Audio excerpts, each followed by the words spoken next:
It's nearly time for the next round of the WRC, and it is the Gravel Grand Prix. It is the 1,000 Lakes. It is Rally Finland. Let's get on with looking forward to it. And we'll start off with the entry list for the event. Championship order will dictate who goes where in the running order for this. So, opening up will be Championship leader Elfyn Evans, followed by Takamoto Katsuta. Then I believe third on the road will be the most recent and newest WRC event winner, Sami Pyri, followed by Seb Ogier, Oliver Solberg, Thierry Neuville, and Adrien Fourmeau. After them, rounding out the Rally 1 field will be the likes of Esapeka Lappi, Josh McAlane, John Armstrong, and Martins Sesks, the three Pumas. All in all, that means that we will have 11 Rally 1 cars, 3 Fords, 3 Hyundais, 5 Toyotas. Ogier being in Finland is a big deal because usually he doesn't show up to ones that are going to be during the school holidays. So seeing him in Finland is going to be significant, and it could be a big thing when it comes to that battle for title number 10. In WRC2, or Rally 2 even, we've got a lot of people who are entered for this event who are not going to be running in the WRC2 point score for this. Robert Vervej, I believe, will be one of the first ones as the new championship leader. We've also got the likes of Rupa Korhonen and Leo Rossell.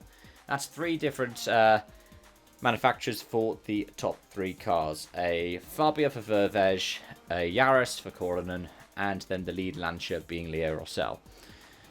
The Lancia Corsa HF cars will also be there, but they are not nominated for points for this event, Nikolai Grajin and Johan Bernardo. Then behind them, you've got the likes of Teemu Syrjinen, Fals Aldevar, Emil Lindholm, and then Gus Greensmith, who is entered for this event but not for points in his Yaris. And then we have Yuki Yamamoto. Remember, Prince Sport and Toyota themselves are running so many different Toyota Juniors, it's hard to keep track at this point. But I'll try to where I can. Yuki Yamamoto is the first Prince Sport car. Then you've got Lauri Una, you've got Arthur Pellamorg, you've got Taylor Gill, who, I think, is this his third of 3 that he's put together a bid for the FIA Rally Star graduate? Mille Johansson will be the lead M Sport Ford. Matthias Chatillon will be behind the wheel of a Fabia here. We've seen him over the years in Clio's in Rally 3. Pablo Sarrazin has entered but not for points. Giovanni Trantin will be entered in a Fabia. Robert Jurgensen will be there. And Jari-Matti Latvala will be driving car number 40. One of the 2 Toyota bosses alongside Juha Kankkunen. He will have Juho Hänninen alongside. He's entered under his own team, JML Sports OY.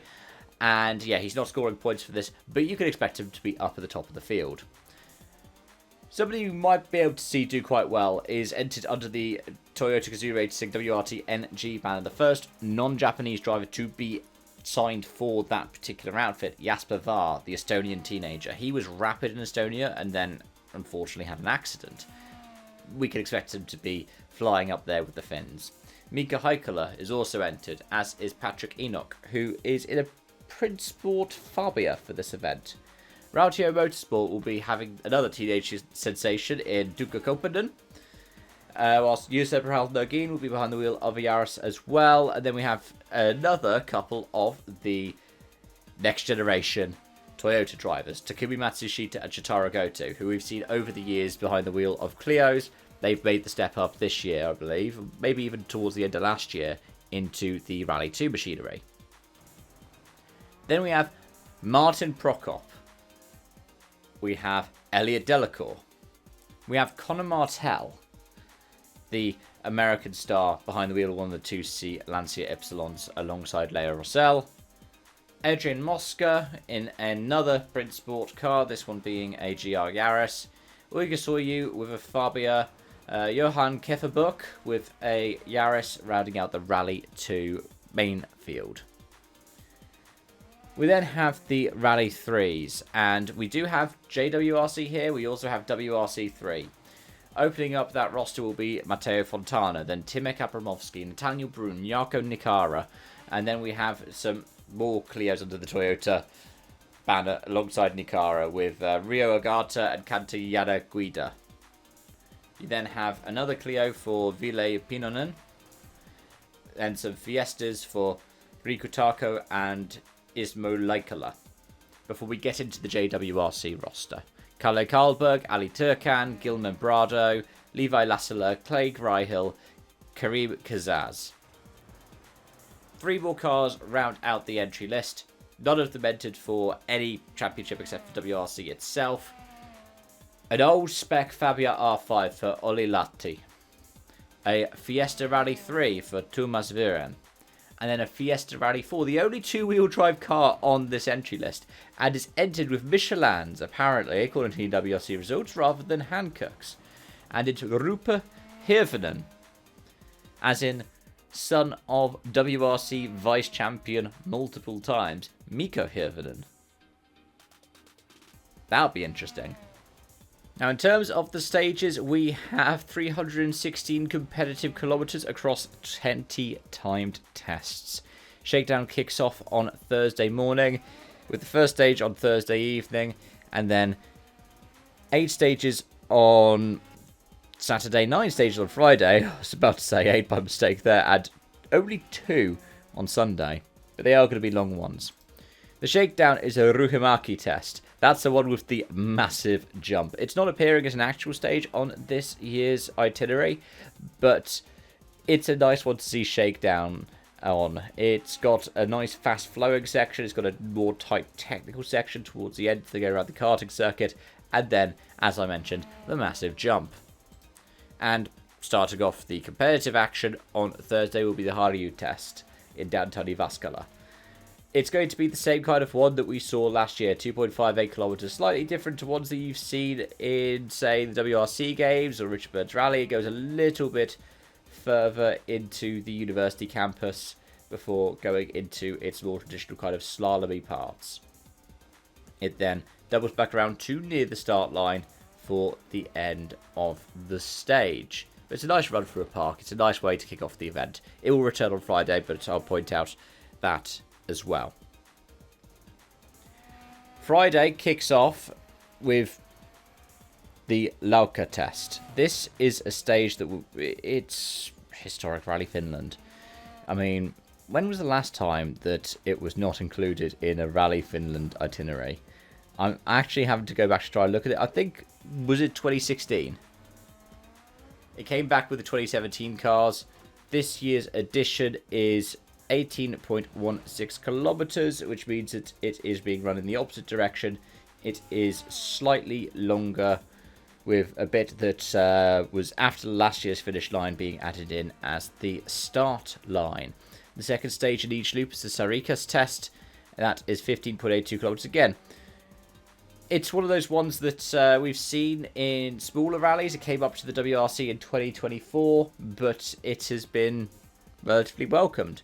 It's a bit slower in places, it's a bit more foresty in places, but that can be great to watch the Rally 1 action with. Sidanmar is another similar kind of test, 19 kilometers. It is returning to Rally Finland for the first time since 2010. And even then, now is a 6-kilometer test at the start of this stage, known as Sirkamaki. The last time it appeared in its full length, well, the second half of the stage, you have to go all the way back to the 90s in the Thousand Lakes. And then, yeah, I think some of this will be pretty much all new to competitors. I think the middle part of it, something like between 7k and 11k, is going to be all new to competitors, having not really even popped up on the local rally scene. Ho-Ho is the 4th stage in each of the loops on Friday, 9.55 kilometers. It was in the Rally Finland in 2023, but that was only a couple of the kilometers serving as the end of that stage. Outside of that, you're going back to the 90s. The Haltulla test, which was 10.35 kilometers, which took the final 7k off this stage. So, again, one of those ones where we're using roads that have appeared before in Rally Finland. They are older roads from the past of Rally Finland. They will provide exciting action. After the second run of Ho-Ho on Friday, we will have the second run of Harju to round out the stages. Saturday, we'll be opening up with the Parkala test. 16.76 kilometers, proper kind of gravel highway stuff here. It's been on the Saturday last year. It was on the Sunday in previous years. It's made up the Moxie test in the past. And yeah, under the name Moxie, under the name Circuit, under the name Saloinen Moxie, Parkola has popped up several times throughout WRC history. So these are stages and an area that drivers will be familiar with, even if they didn't run last year's edition of the rally. The Pajala test is 10.55 kilometers, and it made its first Rally Finland appearance in 2014. It has been one of those ones that has been proper kind of 1.6 litre WRC. Like I said, first appearance in 2014. It was shortened a bit down towards its current length when we went across to Rally 1s, and it is actually half of that length this year.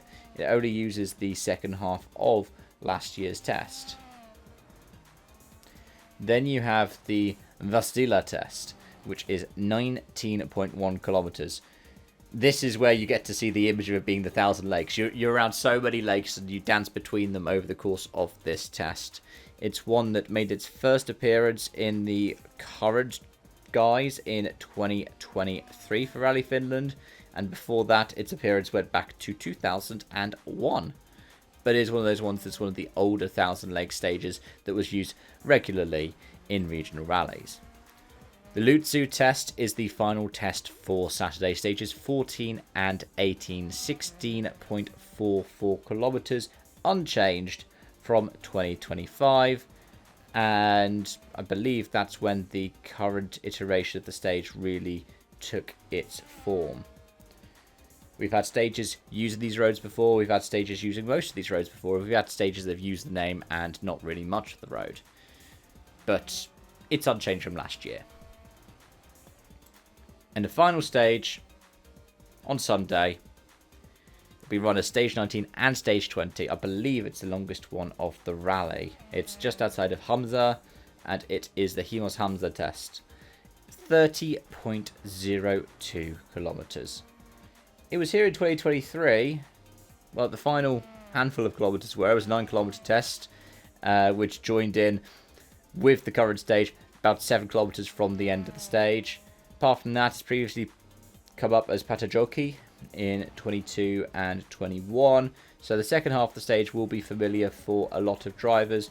The first half of the stage, well, there'll be some drivers who might have some experience of it, because when it was the Himos test back in the noughties, they used a bit more of the first half. But I think you can safely say that the first 7 or 8 competitive kilometers will be pretty much all new. I think the last time I'm seeing that being used, I'm using rallymaps.com as my database here, was the Veheri test back in 2004. So Rupa Hirvonen was not born yet. On the other hand, his father, Mika Hirvonen, was driving for Subaru. Let's do a bit of throwback to last year, though. Karlarov and Pera took the win by 40 seconds from Takamoto Katsuta, with Seb Ogier in third, 45 seconds off. He was only 3 seconds clear of Elfyn Evans at the end of the event, while Sami Pyri, who had a couple of moments, was 30 seconds off of Evans in 5th. It was then Thierry Neuville in 6th as the lead Hyundai, with the trio of Pumas quite a bit behind. Macalean leading home Sesks and Munster, with the top 10 rounded out by Oyt Tanak. WRC2 went down to the wire, though. Rupa Korhonen was 1.1 seconds clear of Jari-Matti Latvala at the end, with Robert Verves rounding out the podium there. It was one of those ones where I think for poor Oliver Solberg it was a bit of a 0-0 moment. I think he went off, didn't he, on the Saturday? But then rounding out the top 5 in WRC2 was Nikolai Grajin. And then Emil Lindholm. As for Rally 3, that went the way of Eamon Kelly from Taylor Gill and Matteo Fontana. So we can expect to see all kinds of different varieties. Let's talk ones to watch quick. I think it's fair to say, expect this to be a Toyota rally. Just because their drivers work so well with the car on this surface, and it is their home event. Yes, the Hyundai had a test facility in Finland for a while that helped it be developed into the car it is today. But this is Toyota territory. So the question is who? In Karlarov and Pera's absence, when he finally managed to break that family curse in Finland. Who's going to do it? Could it be Katsuta again? Quite likely. This is one of his better rallies, and he's won twice this season already. Could it be someone like Pyrie or Solberg? Absolutely, 100%. Could it be Elfyn Evans, who has won in Scandinavia? Definitely. Could it be Seb Ogier, who does not get on with Rally Finland as a concept? Possibly. If I'm honest, the least likely of the Toyotas to win is probably one of the WRC's greatest of all time, up there with the other French Seb. Somehow, Toyota have such variety in terms of the talent and such success in their talent pool that Seb Ogier is actually the least likely of their 5 drivers, in my opinion, to win in Finland. I wouldn't be surprised if we get Toyota sweeping the podium and then Ogier's in 4th. That's what I'm saying. When it comes to WRC2, I mean, I don't really know who to put my money on there either. Vervej was magnificent in Estonia, but he has been magnificent in Estonia. Jari-Matti Latvala, expect him to be competitive, if not for the overall win, then in terms of stage times.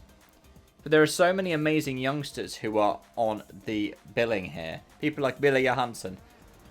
Taylor Gill, I know he's stepping up from the Rally 3 to the Rally 2, but he can also be competitive. Romme Jurgensen could be great. Odds are probably strongly in favour of someone like Rupa Korhonen. But I think that's actually probably more open than the Rally 1 field. I think with the Rally 1 field, it's pretty much a shoo-in for Toyota. Whereas with the Rally 2 field, I wouldn't be surprised if we're talking about, you know, the likes of Tuukka Koponen being up towards the top. I wouldn't be surprised if Jasper Vaar ends up setting some faster stage times. I wouldn't be surprised if Robert Jurgensen or Mille Johansson or Lauri Una.